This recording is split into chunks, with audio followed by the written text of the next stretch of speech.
did not marry our clones, every marriage will include some level of conflict. Gottman teaches that all marital conflict is either solvable or perpetual. Last week, we discussed solving our solvable problems. This week, we are talking about Gottman's sixth principle for making marriage work, which is overcoming gridlock. Those are the perpetual conflicts in a marriage. All couples have some irreconcilable differences. However, when partners can't find a way to accommodate these perpetual disagreements, gridlock results. According to Gottman, you'll know if you have reached gridlock if you've had the same argument again and again with no resolution, neither of you can address the issue with humor, empathy, or affection, the issue is becoming increasingly polarizing as time goes on, or compromise seems impossible because it would mean selling out,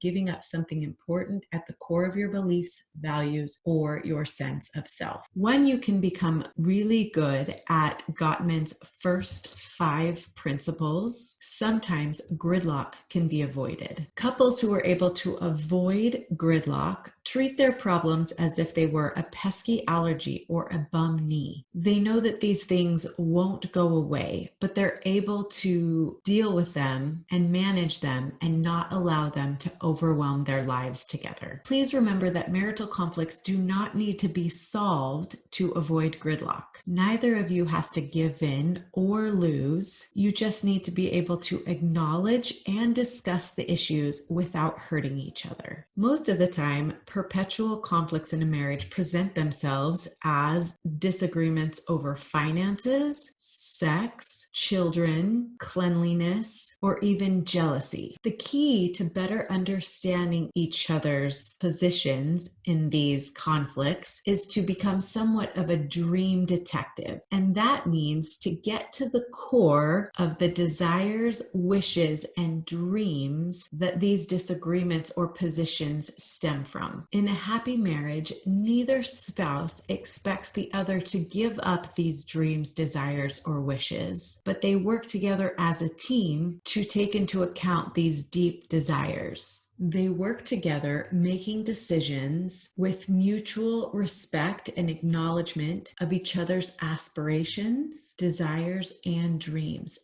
And this is what makes their marriage so meaningful. In order to work on a gridlocked issue, the first step is to examine the dreams or desires that are behind each person's position in the issue. For example, if you're disagreeing over finances, perhaps one partner is seeking a sense of security that comes from having savings, while the other partner is seeking a sense of adventure and fun that comes with being able to spend a little bit more money. Take turns discussing the dreams and desires that are at the heart of your position on this issue. The second step is to be able to soothe each other when emotions run high. The third step is to be able to come up with a temporary compromise utilizing your negotiable and non-negotiable ideas on this issue. Non-negotiable aspects would be those areas you absolutely cannot give up on without violating your basic needs or core values. Other areas may include parts of the issue where you can be a little bit more flexible. Share these 2 lists with each other and find some common ground on your flexible aspects of the disagreement. Once a temporary compromise has been found, be sure to thank each other for being able to acknowledge and discuss the problem and show gratitude for the temporary compromise that has been found. Remember to have patience with this process and try to find humor and joy in your ability to work through these things together. Don't forget to join us next week for the 7th and final principle for making marriage work. See you then.